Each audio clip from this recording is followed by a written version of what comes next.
Top story tonight, a man arrested accused of killing his father and stuffing his body in a freezer. For several weeks, investigators were at this home on Yellowwood Drive in Alva searching for a missing man.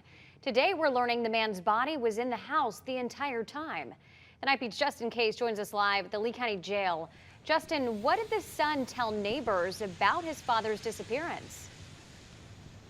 Well, he's told people at least 5 different stories about what happened to his own dad. He told neighbors apparently that his dad couldn't take the heat, so he moved to Idaho. He told his own grandfather that his dad was in a car accident and couldn't talk. And then he told 3 other stories to investigators. First, that he was on a hunting trip in Utah.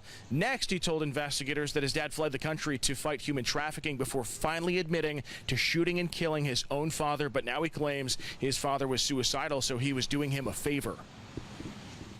An investigation that's had neighbors on edge for weeks, and after learning what's taken place at their neighbor's home, they have more questions than answers. I just don't understand how a young man can kill his own father like that. Brian Hemmert was last heard from around June 20th. Detectives say that's when the unusual activity on Brian's bank cards began. It's also around the same time Brian's son Jake started selling off Brian's possessions. Investigators say just 2 days later, a large freezer chest was delivered to the home. I hope to God, whatever happened in there, I hope Brian didn't know it's that his son did this to him. A police report reveals while Brian was in bed, his son Jake shot him to death before stuffing his body in a freezer. The mattress was then cut up and stuffed in trash bags before being stashed in the attic. He was absolutely not suicidal.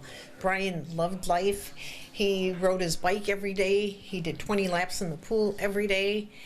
He did 2 extra for me every day. He loved life. He was a great guy. He was such a nice man that this is just crazy. We spoke with neighbors on and off camera. Most told us Brian was very active in the community, very friendly. They also described Jake's life as a mess. 2 neighbors even told us Brian told them to pray for his son Jake. You don't think this is real, and then when you're faced with the reality, wow, he was really shot in his house and stuffed in a freezer, is just beyond comprehension.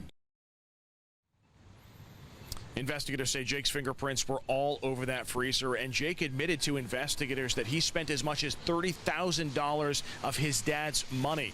Tonight, neighbors are praying for the family of Brian as this investigation continues. Live on the Night Beat, Justin Case, Wink News.